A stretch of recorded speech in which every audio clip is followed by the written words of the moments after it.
Aries, let me tell you what I noticed first, before anything else, before I even try to make sense of it. There's a stillness around this person right now, a very particular kind of quiet. And it isn't the quiet of someone who has nothing to say. It's the opposite. It's the hush of someone standing at the edge of speaking, someone who has rehearsed the words so many times in private that they've worn a groove into their own thinking. You are on the other side of that groove. You are the sentence they keep almost saying out loud. And what strikes me sitting with this is how much feeling is being held in such a small, still space, like a room that looks empty, until you step inside and realize the air itself is charged. So let's stay here for a moment, because I want you to understand the difference between a person who is cold and a person who is careful, and this person is careful. That distinction matters more than almost anything I could tell you today. Coldness has no pulse. Carefulness has a racing one. When someone holds back out of indifference, there's nothing underneath the surface, no current, no heat.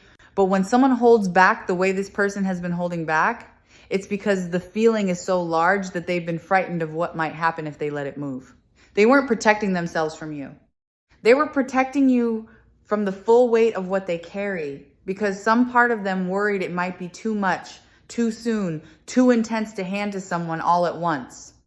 And here is where the picture starts to shift, because I'm sensing that the holding is ending, not slowly, not gradually leaking out over a long stretch of hesitation. Something in them has made a decision. And once this kind of person decides, they don't tiptoe back from it. I want you to feel the texture of that decision, because it's not impulsive.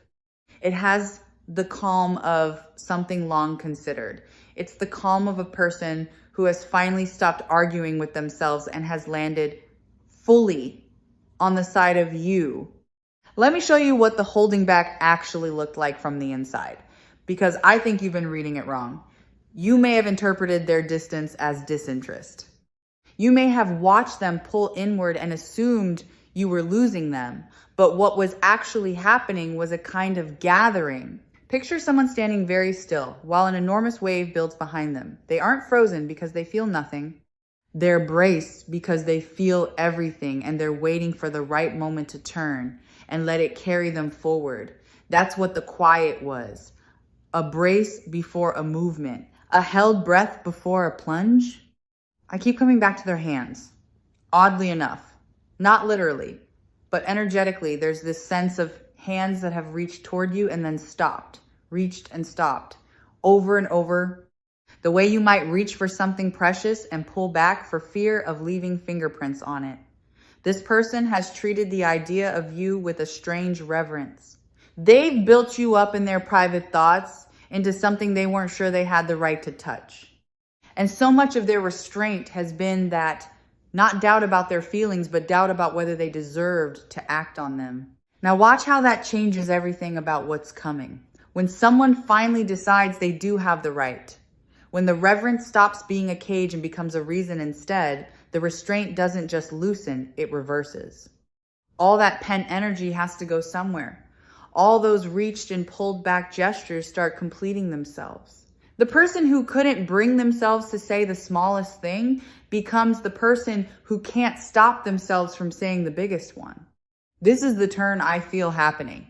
And I feel it happening not in some far off abstract sense, but close, near, almost within arm's reach of where you are right now. There's a warmth I want to name specifically, because it's easy to talk about love in vague floating terms, and I don't want to do that with you. This warmth is directed, it has your name on it. When this person thinks of you, something in them softens in a way it doesn't soften for anyone else, and they know it, and that knowledge has become a little frightening to them, because it means you've become important in a way that can't be undone. You can walk away from someone who's mildly interesting. You cannot easily walk away from someone who has quietly rearranged the furniture of your inner life, and you have rearranged theirs. Let me sit with the word holding itself for a moment, because the title of what we're exploring together turns on it. To hold something back is to have your hands already full of it. You cannot hold back what you do not possess. So the very fact that there was something to restrain tells you everything about what was already there. The feeling existed first. The restraint came second, as a response to how strong the feeling had already become. People don't build dams across dry riverbeds. The dam is proof of the water. And the water, in this case, has been rising for far longer than you've realized. This is the kind of insight that Sarah Angel Tarot exists to bring to the surface for you, the things underneath, the truths that live one layer below what a person shows the world. Because so often what we witness on the outside is only the smallest visible edge of what someone actually carries. And the whole art of a reading like this one is learning to sense the shape of the rest. I want to tell you about the quality of their attention. Because attention is where love lives before it ever becomes words. This person notices you. They notice things about you that you assume no one sees. The small shifts in your mood that you think you hide well, the way you go quiet when something's wrong, the particular thing that makes your face open up when you're truly happy, they've cataloged you. They've been studying you with the devotion of someone learning a language they intend to speak fluently for a very long time. And people do not study what they intend to leave. You do not memorize the map of a place you're only passing through. Here's something tender I'm picking up, and I want to hand it to you gently. There's a specific memory this person keeps returning to. A moment between you that might have seemed ordinary to you, unremarkable even, something you might not have flagged as significant at all. But for them, it became a kind of anchor. They replay it. It's the moment they point to privately when they explain to themselves why they can't let go. You may never know exactly which moment it is, but I want you to understand that somewhere in your shared history, there's an instant you gave away without thinking, and they picked it up and have been carrying it in their pocket ever since. Let me widen the lens, because I don't want you to think this feeling in them is fragile or uncertain. It isn't. What I'm sensing has weight and root. This is not a passing infatuation that will evaporate the moment something shinier crosses their path. Infatuation is loud and shallow. What this person feels is quiet and deep. And quiet, deep things don't blow away in the wind. They've had time to test their own heart. They've had every opportunity to talk themselves out of you. And they've tried. And it didn't work. And at some point, they stopped trying. There's a kind of surrender in that. Not defeat, but the peaceful surrender of someone who has stopped fighting a truth that was never going to lose. I keep sensing a phrase forming in them, something they want you to know, and it isn't dramatic. It isn't a grand declaration full of fireworks. It's simpler and steadier than that. It's more like, I've made room for you. I've cleared a space and it's yours, and I'm not going to fill it with anyone else. That's the emotional reality underneath whatever words eventually come out. This person has been, in a very real way, keeping a seat empty for you, refusing to let anyone else sit down in it. And the reason they're done holding back is that keeping the seat empty in silence has finally started to feel dishonest to them. They'd rather tell you the seat exists than keep guarding it in secret. There's a shift in their courage I want to trace for you, because courage isn't a single thing that arrives all at once. It builds in stages, and I can feel the stages this person has moved through. First, there was the stage of admitting it to themselves, which took longer than you'd think.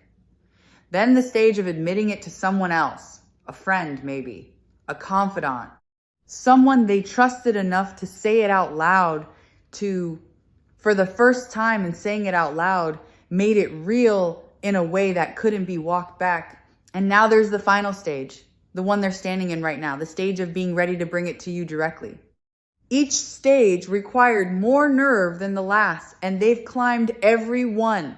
Notice how different this feels from someone who leads with their heart carelessly. There are people who fall fast and speak faster and mean less. This is not that. This is someone who moves slowly, precisely because they take it seriously, and the slowness you may have found frustrating is actually the strongest evidence of how much it matters to them. Fast is cheap. Slow is expensive. This person has been spending something to arrive at you, and they've been willing to pay it. And that willingness is itself a form of love that doesn't always get recognized as such. I want to talk about what they see when they look at their future, because this is where the holding back really dissolves. When this person imagines the shape of the years ahead, you're in the picture. Not as a maybe, not as a question mark, but as a settled presence. They've done the private work of picturing an ordinary life with you, woven through it the small, unremarkable days, the mornings, the routines, the quiet in-between hours that make up most of a life. And here's the thing about that kind of imagining. You don't do it about people you plan to release. You only build detailed futures around people you intend to keep. The fact that they've been decorating tomorrow with you in it tells you exactly how permanent their intentions have become. Let me name a fear they've carried, because naming it dissolves some of its power. They've been afraid that they feel more than you do. That's been part of what held them still, the worry that if they revealed the full size of their heart, they'd be standing there exposed while you looked at them with something less than what they were offering. This is one of the oldest fears in the world. The fear of loving unequally, of being the one who cares more.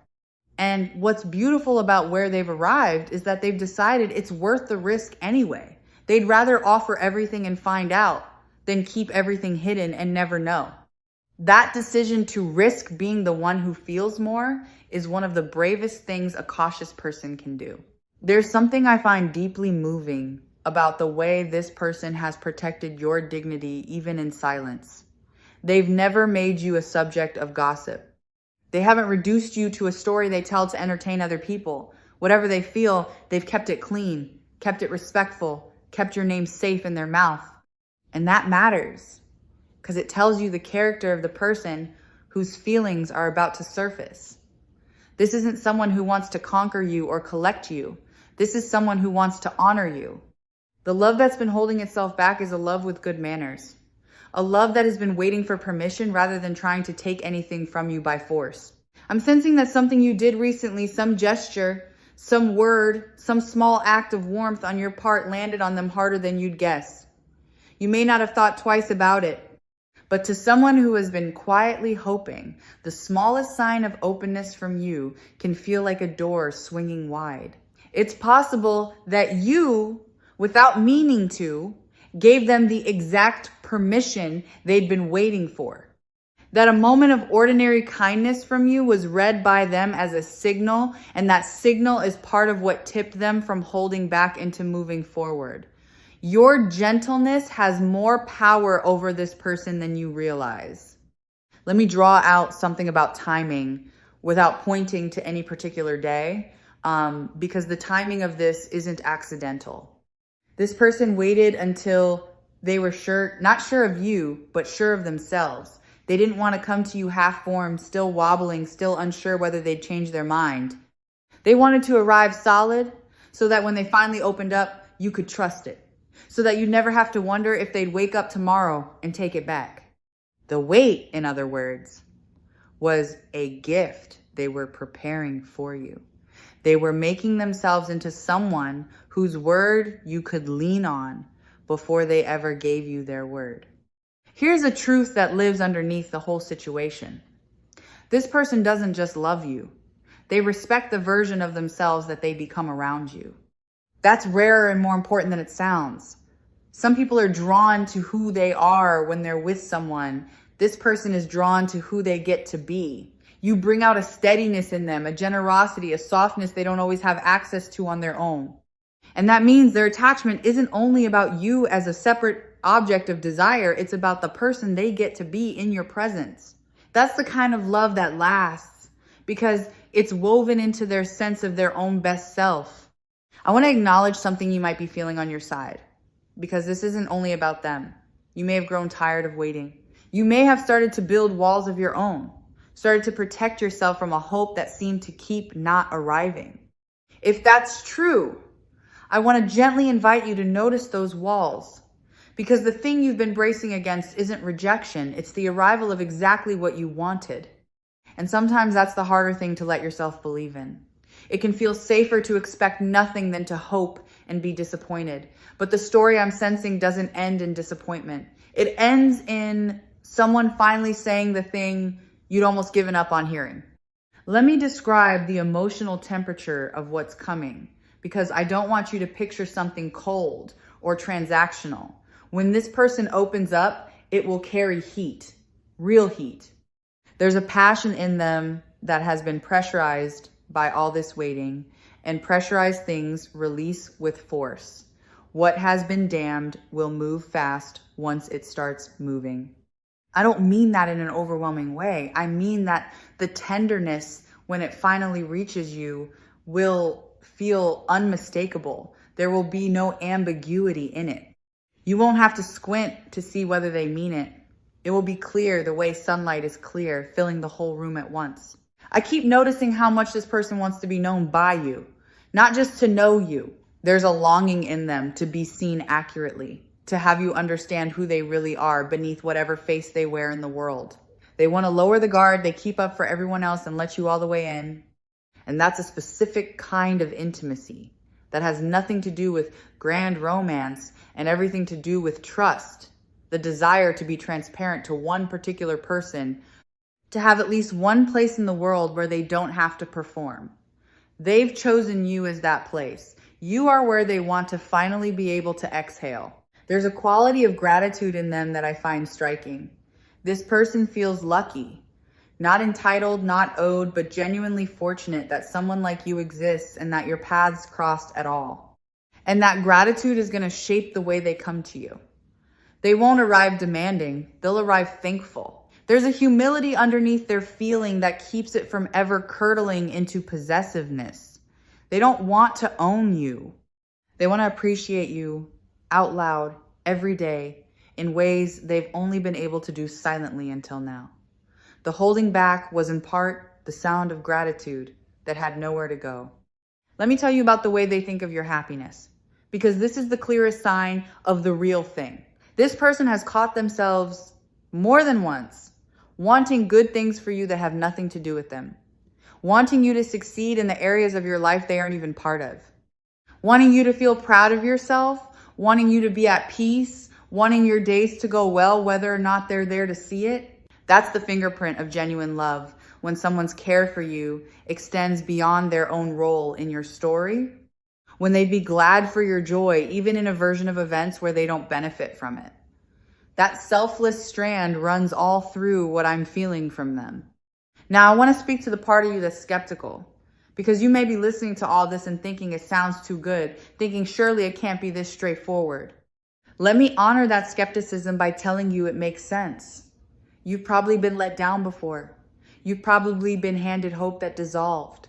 So of course a part of you stands with arms crossed.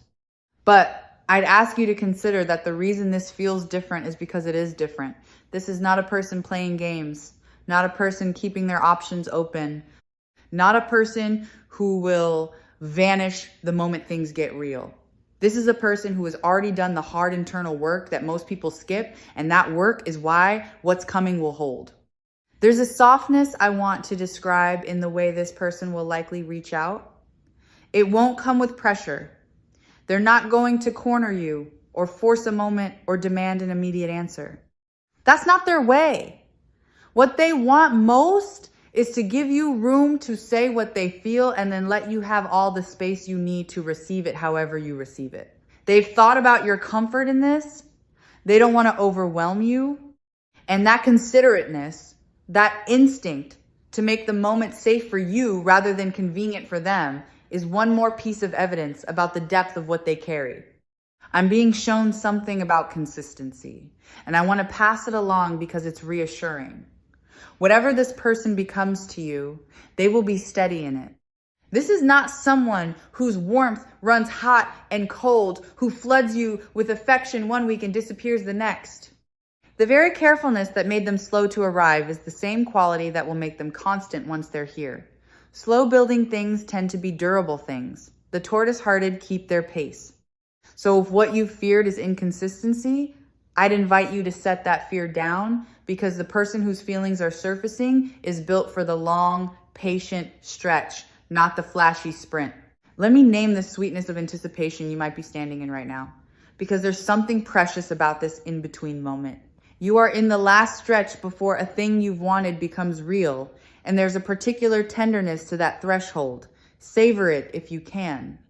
The moment right before is its own kind of gift, the held breath, the sense of something warm gathering just out of sight. Soon enough, it will arrive and become ordinary, become part of your life, become a fact rather than a hope. But right now, it's still shimmering with possibility, and that shimmer is worth feeling fully. I want to reflect on why you, specifically, out of everyone this person could have chosen to feel this way about. Because it isn't random. There's something about your particular way of being in the world that unlocked them. Maybe it's a genuineness in you, a lack of pretense, a way you have of being real that made them feel they could be real too. Maybe it's a strength they admire, or a gentleness, or a resilience they've watched you carry.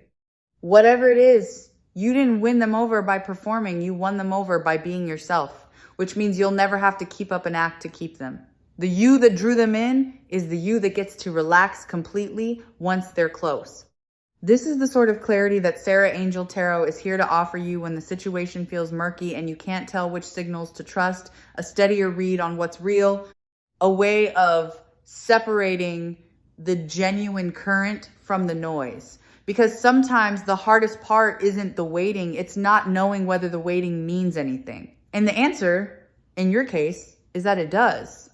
I'm sensing this person has been more affected by your absence, in whatever form that absence takes, than they'd ever admit casually. When you're not around, there's a specific quiet in their world that they've come to associate with you being missing from it. They notice the gap. And noticing the gap is one of the surest signs that someone has become woven into the fabric of a life you feel the hole where they'd be, even before they've fully arrived. This person has been feeling your shape as an absence, which means part of them already treats your presence as the natural state of things and everything else as the deviation. Let me touch on the way they'll want to make up for lost time, because there's a bit of that energy in the mix. Some regret, gentle regret about how long they took. A wish that they'd found their courage sooner. And that regret will likely translate into a kind of eagerness once things open, an eagerness to not waste any more of the time they have. People who've kept themselves waiting often become the most present partners precisely because they know the cost of hesitation and they don't want to pay it twice. The lost time won't be a wound between you. It'll be a lesson they've already learned, one that makes them more devoted to the time you do get. There's a private joy in this person that I want you to know about, a secret happiness they carry just from knowing you exist and are part of their story.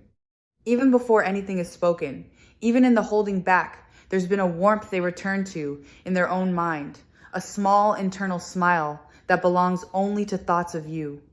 You've been a source of quiet gladness to someone, a bright spot they've kept lit in the background of their days. That's a beautiful thing to have been, even before you knew you were being it.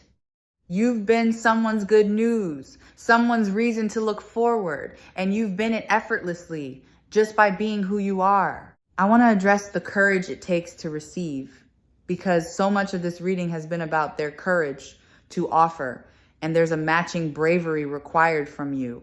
It can be strangely hard to let yourself be loved well, especially if you're more used to being the one who gives.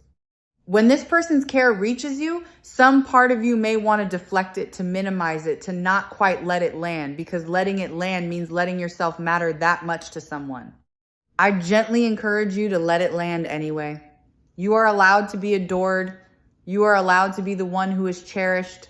Practice receiving, because a great deal of receiving is coming your way. Let me draw your attention to how this changes the story you may have been telling yourself. If you've been carrying a narrative where you're the one who feels too much, who wants too much, who is somehow too intense or too eager, this reversal rewrites all of that. Because here is someone who has been feeling more than you knew, wanting more than they showed, holding back an intensity that matches or exceeds your own. You were never too much. You were just early to your own honesty. And now the other side is catching up, and you'll find that the depth you were half ashamed of is exactly the depth this person has been longing to be met with. There's a specific tenderness in how this person handles the idea of your past, your history, whatever came before them. They don't hold it against you. They don't want a version of you that's been sanded down and simplified. They want the whole of you, the parts that were shaped by things that hurt, the parts that learned caution the hard way. They're not looking to erase your story. They're hoping to become the next good chapter in it. That acceptance is part of what makes the love feel safe. You won't have to hide your scars from this one. They've already made peace with the fact that you arrive as a full person with a full past, and they want all of it. I'm noticing an eagerness in them to give you things. And I don't necessarily mean objects, though that may come too. I mean an eagerness to give you experiences, attention, ease, moments of feeling truly taken care of. There's a giver's heart in this person, a real pleasure they take in another person's delight, and you've become the primary target of that generous instinct. They've been imagining the ways they might make your life a little softer, a little warmer, a little more held. Some of that giving has already been happening quietly, in ways you may have attributed to coincidence or ordinary kindness, when really it was them choosing you again and again in small, unannounced ways. Let me speak to the steadiness of the ground beneath all of this, because I want you to feel secure in it. What's building here isn't precarious. It's not the kind of thing that a single awkward moment could shatter. There's a resilience to genuine, considered feeling. It can survive missteps, misunderstandings, the ordinary friction of two real people learning each other. So even if the beginning isn't perfectly smooth, even if there are nervous moments and clumsy first words, none of that will threaten the foundation. The foundation is solid because it was built slowly, in private, over time, and things built that way don't topple easily. I keep returning to how ready this person is, because readiness is the whole heartbeat of the title we're exploring. Being done with holding back is not the same as being pushed into the open against your will. This person isn't being forced out of hiding. They're choosing to step forward on their own terms, in their own timing, because staying hidden has finally become more painful than the risk of being seen. That's the tipping point that's been reached. The cost of silence has finally outweighed the cost of speaking. And once that scale tips, it doesn't tip back. There's no returning to the version of things where the feeling stayed locked away, because that version has become unbearable to them. There's a wholeness I sense them wanting with you. A desire not just for stolen moments, but for something integrated. Something that fits naturally into the daylight of an ordinary life. They don't want to keep you in a corner. They want you woven through the visible parts of their world, present in the routine, folded into the plain and public texture of their days. That desire for the ordinary, for the unglamorous, everyday togetherness is one of the truest signs of real intention. Fleeting interest wants excitement. Real love wants the plain, unhurried mornings, the quiet weekday hush, the ordinary in-between hours. And this person has been quietly dreaming of exactly those unremarkable moments with you. Let me reassure the part of you that worries about being a burden, because I sense that worry might live in you. You may fear that your needs, your feelings, your complexity might be too much for someone to want to take on. But this person isn't taking you on as a burden. They're reaching for you as a gift. The very things you fear might be too much are, to them, part of the richness they've been drawn to. You are not a weight they'll grudgingly carry. You are a treasure they've been hoping to be trusted with. There's a difference between someone who tolerates your depth and someone who is thrilled by it. And this person falls firmly, unmistakably into the second category. I want to speak about the honesty that's coming, because when this person finally opens up, it will be truthful in a way that's almost disarming. They're not going to give you a polished, strategic version of their feelings. They're going to give you the real thing, unguarded, maybe even a little vulnerable and raw. And that rawness is a compliment. It means they trust you enough to be imperfect in front of you, to not have it all figured out, to let you see them without armor. Receiving someone's honest uncertainty is more intimate than receiving their confident performance. And what's coming toward you is the honest kind, the kind that trembles a little because it's real. There's something I notice about how this person has grown while they waited, and it's worth naming. The waiting wasn't wasted on them. They used it. They became more sure of what they want, more clear about their own heart, more capable of showing up well. The person arriving at your door now is a more evolved version than the one who first started feeling this way. So even if you find yourself wishing they'd come sooner, know that the delay refined them. You're getting a better, steadier, more self-aware version of this person than you would have gotten had they rushed. The wait improved the gift. Let me point to the mutuality that's possible here, because this isn't meant to be a one-sided arrangement where they pour out and you simply receive. What I sense is the possibility of genuine reciprocity, two people finally able to meet each other at the same depth. You've likely been holding something back too, in your own way, for your own reasons. And part of what this person's courage does is make it safe for yours to emerge.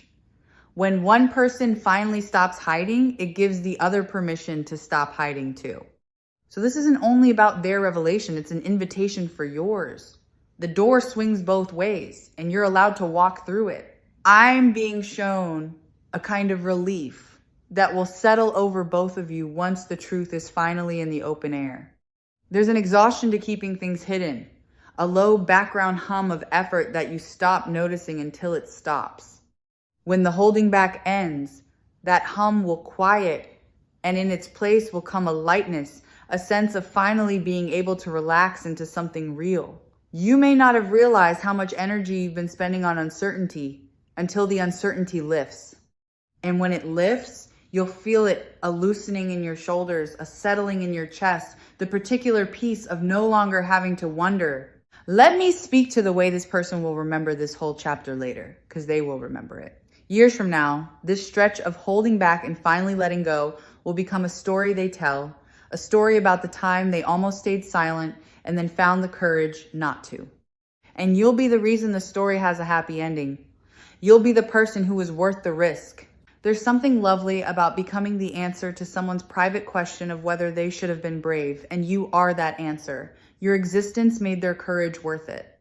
You turned their leap of faith into a soft landing. I want to acknowledge the sacredness of being chosen, because that's really what's happening beneath all the particulars. Out of all the people this person could have oriented their heart toward, they've oriented it toward you. That's not a small thing. A human heart is a limited resource, and where someone chooses to spend it says everything about what they value. This person is choosing to spend theirs on you deliberately, with their eyes open, knowing exactly what they're doing. You've been selected not by accident, not by default, but by genuine preference. And there's a quiet dignity in being someone's genuine preference and knowing you were wanted on purpose. As this reading draws toward its close, I hope you'll carry away the central thing, which is that the silence you may have found so hard to interpret was never emptiness, it was fullness waiting for a door. Everything I felt from this person points in one direction toward you, and the direction has only grown more certain with time.